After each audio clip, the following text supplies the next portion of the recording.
I say don't worry too much about how the blockchain works. Just like you drive a car every day, but it doesn't mean you have to know how to build a car. So let's focus more on the benefits of blockchains. Among all the benefits, my favorite one is the security. The blockchain is very secured. So first, the transaction is amazing fast. So which means it provides less time for hackers to mess with your transactions. And second, it removed a central point of failure. Instead of a centralized authority figure overseeing the transactions and the recording process, a distributed network of nodes is in charge of verifying and adding them to the ledger. This removes a central point of failure. But my most favorite one is the 51% attack. So, what is that? The 51% attack is on the blockchain where a group controls more than 50% of the network's hashing power. It means the computing that solves the cryptographic puzzle. This group then introduces an altered blockchain to the network at a particular point in the blockchain, which is theoretically accepted by network because the attacker would own most of it. Major cryptocurrencies, such as Bitcoin, are unlikely, very unlikely, to suffer from 51% attack due to the prohibitive cost of acquiring that much hashing power. Therefore, 51% of attack are generally limited to cryptocurrencies with less participation and hashing power. Let me put another example. So let's say 19.3 million Ethereum, the second largest cryptocurrency on the earth, right, were staked on June 7, 2023. To attempt an attack, an entity would need to own more than 9.8 million ETH, which means $30 billion as of April 2024 to do the 51% attack. So that's a crazy huge amount of money to mess with the cryptocurrency on ETH. Next, we're going to talk about transparency feature of blockchain. So the ledger access for all participants. It provides accountability and trust. There's a website called Etherscan. If you put my ERC20 ETH wallet address into this website, you can trace and check all of my account history since day one. Sometimes people think this is a little bit too much transparent, and we might need more privacy on that. However, there's another good use case. We can access to the openly verifiable data. The blockchain technology could help producers prevent fraud.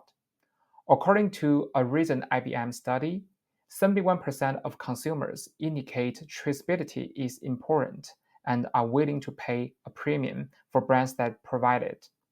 Using blockchain in the wine supply chain industry can ensure every bottle of wine's provenance, authenticity, and integrity.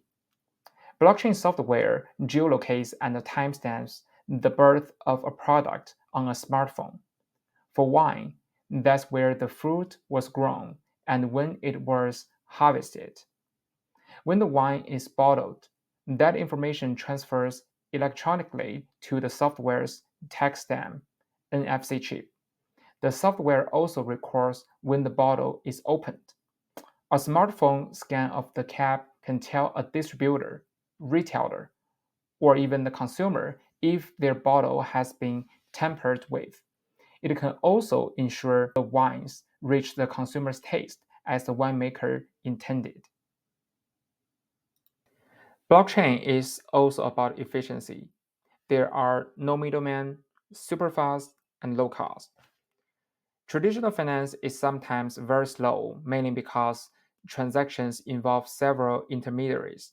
Depending on the types of transaction, there could be more than one middleman, each ensuring that the payment passes regulatory checks or helping to transfer funds from one point to another. However, crypto is not impeded by this problem because of decentralization. The distributed nature of crypto networks ensures that the most transactions are directly completed between parties in a permissionless manner. Now, the speed of transaction might vary from blockchain to blockchain. While the slower Bitcoin blockchain performs transactions across borders in a few minutes, a faster Lightning Network's transaction could be completed in a few seconds. Blockchain's faster payment processing completely puts traditional transfer system out of the race, which takes up to 5 days to complete for international transactions. I have a good example about Western Union. With coverage in over 200 countries and territories and a history of over 150 years, Western Union has become a very famous company in cross-border money transfer.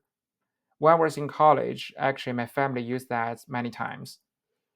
However, the feature that makes many people hesitate to use Western Union services in their technology update. For example, sending money to Vietnam a couple of years ago, although COVID was very stressful, the volume of funds transferred to Vietnam did not decrease sharply, but it increased sharply. This partly shows that consumers during the pandemic and the ongoing double crisis have been increasingly updating technology and finding ways to transfer money quickly and cheaply.